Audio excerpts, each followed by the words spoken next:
Bharti news, सीधा, सटीक और निष्पक्ष। Good evening and welcome to Bharati News. I'm Vansh Vadhavan and let's have a look at the biggest news of the day. First, here's the national news. The West Bengal government has rejected the demands of protesting doctors for a meeting with Chief Minister Mamata Banerjee to resolve the month-long standoff following the rape and murder of a 31-year-old trainee doctor at Kolkata's Arjikar Medical College and Hospital. The demands included a live telecast of the meeting and the presence of a 30-member representative team. In a statement on Wednesday night, Health Minister Chandrima Bhattacharya said that the government remained open to discussion with the doctors but suggested that political forces might be influencing the agitations.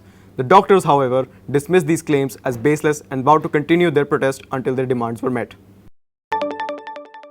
The Enforcement Directorate on Thursday conducted raids at 4 locations in Kolkata, including 2 flats belonging to the former principal of Arjikar Medical College and Hospital, Sandeep Ghosh.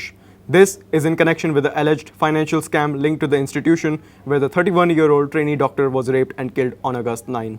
The other 2 locations raided by ED are in the Lake Town and Tala areas of the city, involving a medical supplier's office and the residence of a vendor who supplied medicines to the Arjikar hospital. The Karnataka police on Thursday detained 52 people in the connection with the communal clashes in Mandya district during a Ganpati procession on Wednesday, September 11. According to the police, the clashes occurred in the Badarikapolu village when stones were allegedly thrown from near a mosque at people participating in the Ganpati procession. In response, several Hindu youths placed the Ganesh idol in front of the police station and staged a protest seeking justice. A group also set fire to some shops and torched tires, further escalating tensions. Now for updates from around the globe. With presidential candidates looking on, relatives of some 9/11 victims appealed for accountability as the US marked the anniversary amidst election season politics. In a remarkable scene, President Joe Biden, former President Donald Trump, and Vice President Kamala Harris stood together at Ground Zero just hours after Trump and Harris faced off in their first ever debate. This image represented an effort to set aside politics at this year's solemn commemoration of the hijacked plane attack that killed nearly 3,000 people on September 11, 2001.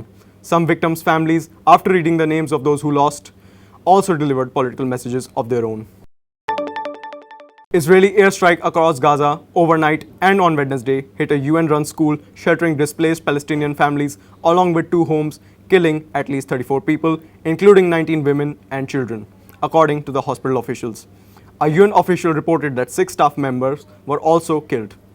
The war in Gaza, now in its 11th month, has left tens of thousands dead, and international efforts to mediate a ceasefire between Israel and Hamas have repeatedly stalled, with both sides accusing each other of making unacceptable demands. In the West Bank, Israeli troops launched raids in several towns, backed by airstrikes, continuing their crackdown, which they say targets militants but has devastated neighborhoods and claimed civilian lives. Now let's move on to business news. Samsung Electronics is planning to cut up to 30% of its global workforce across various divisions, according to a report by Reuters. The job cuts will be primarily affecting sales, marketing, and administrative staff in the regions such as the Americas, Europe, Asia, and Africa. Sources with direct knowledge of the situation confirmed that the reduction will be completed by the end of the year. Samsung, the world's leading producer of smartphones, TVs, and memory chips, stated that these workforces adjustments are routine and aimed at improving efficiency and cutting cost. Prime Minister Narendra Modi on Wednesday stated that now is the right time to invest in India while addressing the Semicon India 2024 event at the India Expo Mart in Greater Noida, Uttar Pradesh. In the 21st century, the chips are in never down. The world can bet on India when the chips are down. He said, PM Modi highlighted the unique advantages of India's semiconductor industry, referencing the government's stable policies and ease of doing business for companies looking to invest. Finally, here is the sports news. Second-seeded India kicked off their Olympiad campaign with a strong 4-0 win against 93rd-seeded Morocco in the opening round in Budapest on Wednesday. Typically, top teams face relatively weaker opponents in the first few rounds. World Championship challenger D. Gukesh set out the first round. R. Pragananda scored the first point for India with a flawless game against IM Mohammad Tisir, playing as white. Vidit Gujarati and P. Harikrishna also secured points on board 3, playing as black. Arjun Ergasai made a bold piece sacrifice against Jacques Elbelia. Although the evaluation bar favored white after the move, Ergesai managed to navigate the game to secure India's 4-0 victory. Argentina's goalkeeper Emiliano Martinez has been accused by a camera person of slapping him after the side's 2-1 loss to Colombia in the FIFA World Cup qualification match in Barranquilla.